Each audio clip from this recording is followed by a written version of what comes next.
बहुत ही पुण्यभागी प्राणियों को यह सत्संग सुनने को प्राप्त होता है। सकल पदार्थ हैं जगमाही,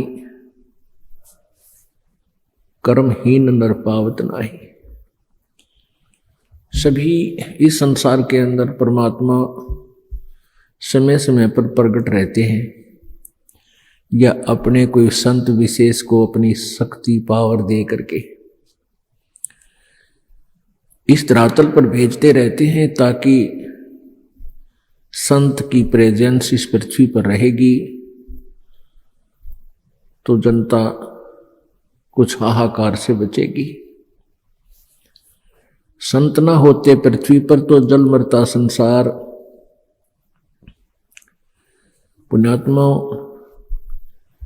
मात पिता मिल जाएंगे 184 माँ और सतगुरु सेवा और ये भक्ति भाई फिर मिलन की ना। जिस भी प्राणी के शरीर में आप जिस भी पशु पक्षी के शरीर में जन्म प्राप्त करोगे, जो भक्तिहीन प्राणी है वो, तो वहां माता पिता भी होंगे, उनमें ममता भी ज्यों की त्यों होगी।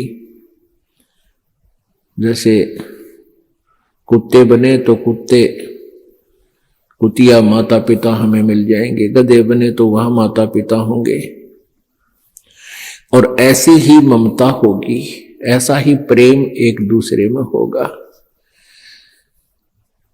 तो पुण्यात्माओं परमात्मा यही बताना चाहते हैं कबीर देव जी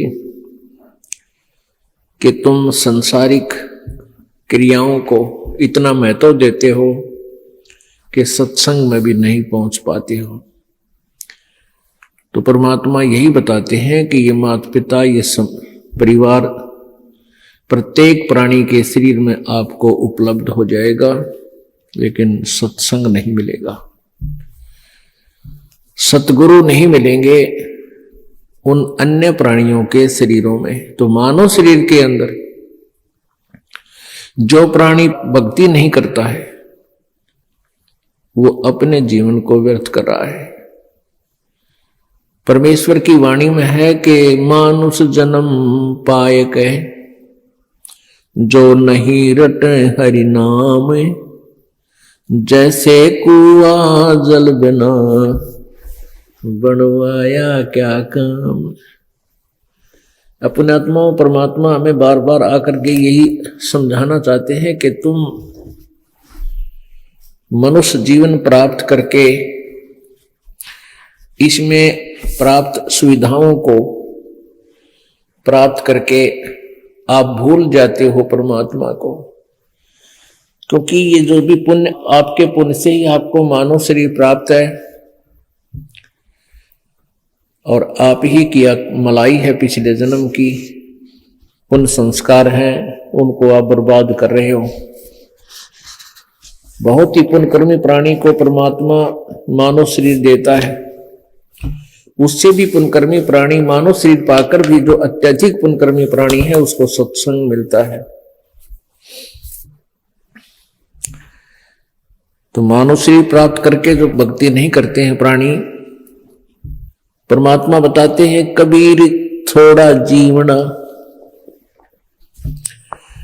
कबीर थोड़ा जीवना ये मंडे बहुत मंडाने,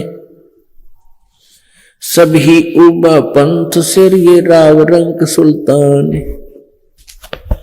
कबीर एक दिन ऐसा होएगा सबसे पड़े बिछो, राजा राणा राव रंग भाई सावधान क्यों ना हो।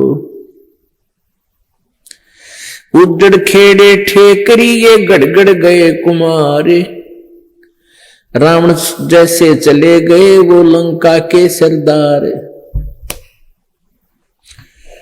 अब परमात्मा हमें याद दिलाते हैं कि तुम इस छोटे मोटे कोई व्यवसाय में को या कोई कोठी कार फैक्ट्री को प्राप्त करके परमात्मा से दूर हो जाते हो। उसके लिए बताते हैं कि कबीर जीना थोड़ा, बहुत ही कम समय है ये, और आपके जो इरादे हैं वो बहुत लंबे चौड़े, आपकी कल्पनाएं बहुत लंबी चौड़ी, ये कर दूंगा वो कर दूंगा, और एक पल का भरोसा नहीं कब यहां से शरीर छूट जाए, जीव चला जाए। कबीर थोड़ा जीवना ये मंडे बहुत मंडाने, दूर तक के पता नहीं क्या क्या सोच बना रखी है, कल्पना कर रखी है, ये कर दूंगा वो कर दूंगा। और कहते हैं सभी चल रहे हैं यहां से, सभी का एक दिन प्रतिदिन कम हो रहा है। हम कितने नशे में हैं। कबीर ये माया अटपटी, कबीर ये माया अटपटी, सब घट आन अड़ी, किस किस को समझाऊं या कुआ भांग पड़ी। इस काल भगवान ने ये त्रिगुणमयी माया, रजगुण ब्रह्मा, सतगुण विष्णु, तमगुण शिव जी के द्वारा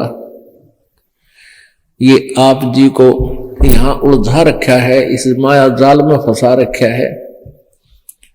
ब्रह्मा जी की रजोगुण माया के आधार से आप जी संतानों उत्पत्ति करते हो, यहाँ के ठाठ बाट की चाह करते हो, और विष्णु जी के सतोगुण की माया के प्रभाव से आप जी यहाँ एक दूसरे में ममता मोह के माध्यम से जुड़े हुए हो, जकड़े हुए हो।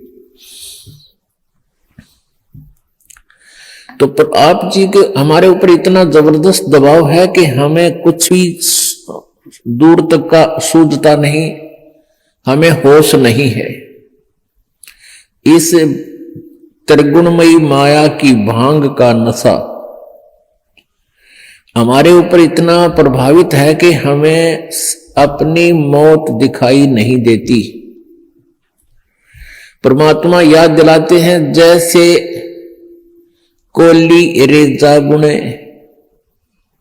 और बुनते आवे ओड़े, ऐसे लेखा तेरे जीवन का कुछ दौड़ सके तो दौड़े। जिस प्रकार पहले, आजकल तो फैक्ट्रियां बन गई, ये मशीन ऐसी आ गई जो कपड़े फटाफट बुन देती हैं। पहले हाथ से कपड़ा बुना करते थे, लंबे लंबे धागे बांध लिया करते थे, उसको खड्डी बोलते थे, और पतला सा धागा होता है, उस धागे को उन धागों में से हाथ से निकाला करते थे, एक मैनुअली हैंडल करके एक हाथ से ऐसे एक नली सी होती थी, उसके अंदर से निकाल देते, एक एक धागा ऊपर नीचे करके, फिर दूसरा धागा ऐसे लाते थे, फिर ऐसे लाते थे, फिर ऐसे लाते थे,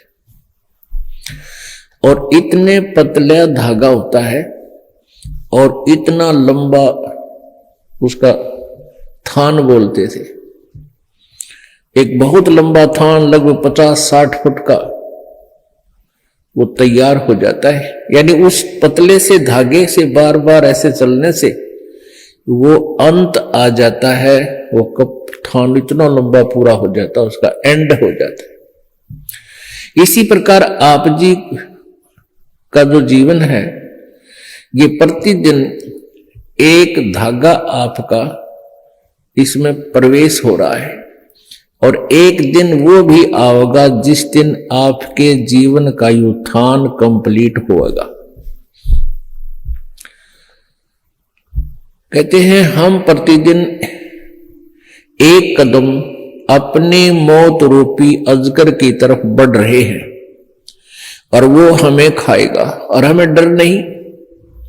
तो ऐसी हालत नशे वाले प्राणी की होती है, वो चाहे शेर के जा चिपके और वो सांप भी पकड़ ले, क्योंकि उसमें नशा, उसको पता ही नहीं तू कर क्या रहा। तो इस नशे को कैसे हटाया जाएगा? ये सत्संग रूपी एंटीबायोटिक कैप्सूल खा के, फिर इनसे आपका जो त्रिगुणमयी माया के द्वारा प्रभाव आपके ऊपर हुआ है वो खत्म हो जाएगा, वो नाम मात्र सा रह जाएगा, और धीरे धीरे आप अपने भविष्य की चिंता करने लगोगे। मौत बिसारी बावले अचरज किया कोने, तन माटी में मिल जाएगा जो आटे में लौण।